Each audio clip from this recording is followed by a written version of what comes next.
Hey guys, Martin here bringing another Dragon Ball Z Dokkan Battle video. And so earlier this morning we got the EZA details for AGL Captain Ginyu, STR Raccoon Guldo, and INT Jace and Berta. And they seem interesting. Ginyu seems like he does have some potential. He definitely doesn't seem straight just from reading his details on paper, like with his release. He doesn't seem like he's quite on the level of something like Tech Kale and Caulifla. And the sub EZAs, really not sure. Raccoon and Guldo feel like they could be pretty good as long as you're running them with Ginyu.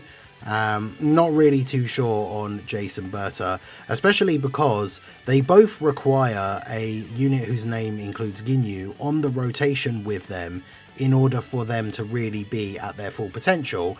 And so regardless of what we think of their overall kits and everything, like without their full potential, I feel like they definitely are going to be disappointing. So that's the major thing, that they are going to be relying on a Ginyu on the rotation with them in order to be good.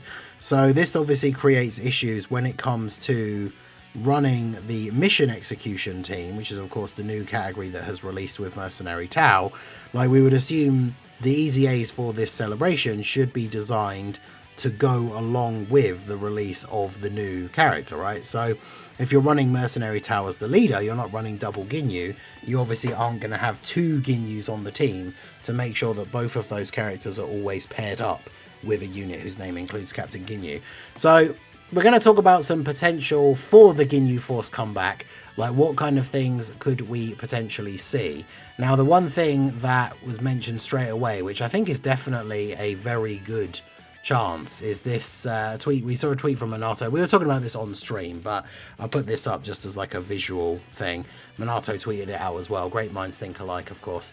Rainbow Orb Changer, all type support would be so good as an addition on mission execution if they EZA.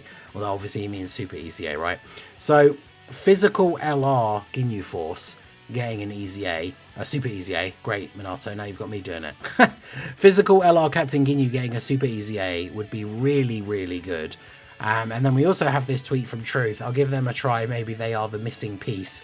The old INT LR Ginyu Force. Because these guys, they came out as the Part 2 LR during the Topo celebration. And whilst they were like effective, like they could be used on a special pose team, so they did kind of fit like with Topo and his release. They still had parts of their kit that were kind of reliant on being run with Ginyu Force allies, especially parts of their active skill and stuff like that. So these guys have been kind of essentially waiting and hoping for some sort of Ginyu Force resurgence. But the big question really is it too late for this unit, right? Because, you know, they released quite a while ago, over a year ago now. They were quite good on release, just tricky to run because of the setup. It's one of those weird sort of like AGL Kale situations where a unit comes out that is good, but they just don't have the right team or link partners at the time they come out. And then by the time they do finally get a unit come out that would be really, really good to run with them, they have then aged to the point of not being particularly good anymore. But we're going to look at the details for both of these guys in a minute anyway and talk about what their potential could be. We did also have this reply from Proton. I think he's really good, but his team needs a lot more, talking about Ginyu, right? Funny, these EZAs might explain why physical LR Ginyu Force got their assets fixed, and a super EZA for that card wouldn't be surprising considering how the focus of these EZAs was Ginyu Force as a category. Because that is a really big thing, right? We really would have liked, and I talked about it in the details video that I put up earlier today, that they change Ginyu's passive at least, so that instead of just being relating to Ginyu Force, they added in like mission execution stuff, which obviously they have not done. So these EZAs, all three of them, still largely revolve around being run with a lot of other Ginyu Force units. And of course that means we don't have that many that are like meta relevant. If we go to Proton's profile here, there was a thing. So after the last data download, we have a gap of IDs in the card awakening routes. Basically implies 4 TUR EZAs are missing, and this is because of the number of, like, this doesn't mean 21 cards, it's like each step of awakening. So I think he says in a reply further down somewhere that, like, yeah, LRs have 3 EZA steps, TURs have 7, so there's 21 in between 1 gap, so that implies 3 lots of 7, and then 7 IDs between Mecha. So this basically implies 4 TUR EZAs are missing. This is how a lot of people had already sort of guessed that if Ginyu was going to be the big EZA, that Rakumen Guldo and Jason Berta would EZA as well, and obviously that has turned out to be the case. But that does mean that there is another normal TUR EZA that could be coming. Now, I don't know if this, I think this only applies to it applies to actual units. So somebody said in the stream earlier, like, imagine if they did 1 Extreme Z battle, but for Gamma 1 and 2. But I think that would count as, because it's 2 different units, it would be more steps in here. Yamcha was a unit that a lot of people suspected could potentially be up for an EZA with him being featured on the Tau banner as well. But yeah, this pretty much confirmed like our suspicions of the Ginyu Force EZAs. However, I don't know how it works with gaps in the files for Super EZAs, because this obviously doesn't give us any information about whether or not we would get a Super EZA for the physical Ginyu Force. So if we go ahead and take a look over here at the actual INT LR Ginyu Force. So these guys came out April 2024 JP, June 2024 for global. So they are almost, I mean, we are in June now, even though it's only the 1st. So these guys are almost a year old on global as well. So these guys, regardless of what their super attack effects and stuff like that do, they need 5 or more special pose allies on the team, and it does include them. So currently that means we would have AGL Ginyu and the 2 sub EZAs, these guys, and that makes 4. So they need 1 more, right? Which is why the physical Ginyu Force Super EZA would be so good. You could run another special pose character that isn't Ginyu Force. But then let's see. So they've got, this gives them extra stats. They get an additional super. They give ally support. 1 time only. It's for 3 turns. And then base effect, obviously those would combine together, which would be 300% attack and defense. That's not bad. When all allies in the same turn are special post, they have guard, so that helps. Per special post ally in the team, they can get up to 35% damage reduction, so that's helpful as well. And then as long as they pick up an int or a rainbow orb, they give extra support, but that's only to allies, not themselves. And then as long as they pick up any other type orb other than int, and obviously this doesn't include rainbow, they get extra defense. So, I mean, in terms of the numbers, they're not as high as some of the units that we see now. But I suppose on the right team and with support, like AGL Ginyu gives support, Jason Berta are giving support, like their numbers could be at a decent height. And they are massively raising attack on their 18 key super. They're obviously not going to be like a slot 1 unit. The issue is like their active skill gives them a permanent buff and then gives them a permanent like extra support passive for allies. Can be activated when all allies are Ginyu Force starting from the 3rd turn, or when all allies are special pose from the 5th turn. So the problem with this is that if we don't see like a big sort of Ginyu Force resurgence, or at least a Ginyu Force kind of team where they can be run with 1 or 2 other special pose characters, like on Tao's team, you just can't get their active skill because Tao isn't special pose or obviously Ginyu Force. So I'm not really sure. The chances of this unit making a comeback, I think, entirely rely on if the rest of the category does get any kind of buff.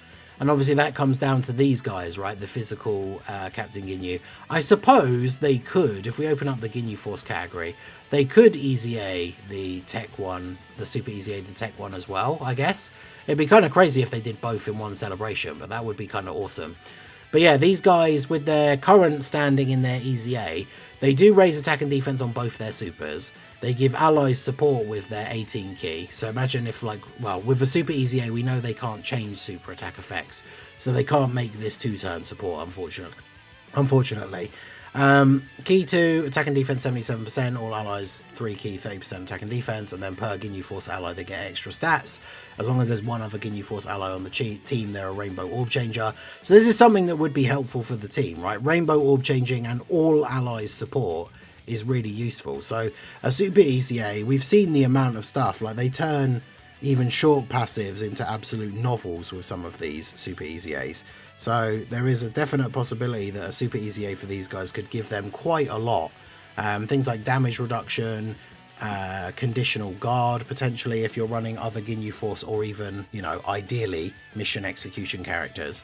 So these guys have a lot of potential because they are just a generic all-type support.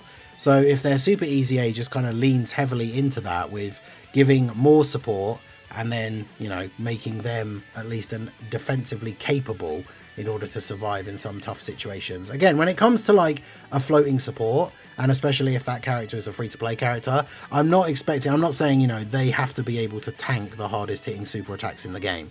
But at least being able to tank like tough boss normals and then giving them something like guard, damage reduction or some dodge so that they at least have a chance. Because you don't want it to be a case of like, you've got them in slot 3, you get all the way to the end of the turn, and then the boss super attack animation starts, and you just know it's like, oh, well, I'm dead. Like, ideally, they have some kind of way that they're potentially going to survive, even if it is just relying on dodge. But this EZA could be very, very good, or Super EZA, because, like, even just on the Tau team, they'll be there to provide the support. Obviously, the Ginyu Force ally part is kind of important. But this unit counts as obviously a character whose name includes Ginyu, so it works for all of the sub-EZAs as well. And then Tech Ginyu Force is again a Ginyu unit, and they basically do the same thing.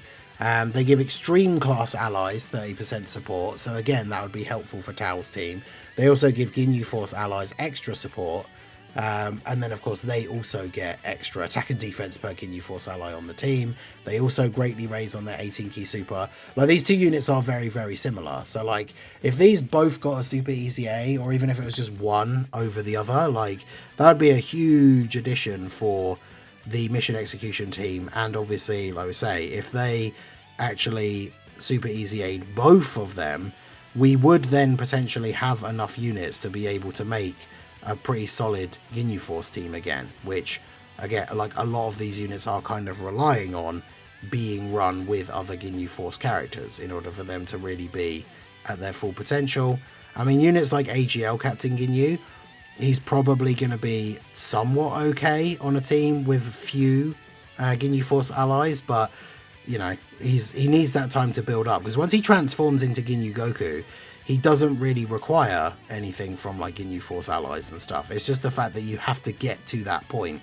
He needs to be strong enough in the early part of the run that he is going to be able to survive long enough to get to being Ginyu Goku.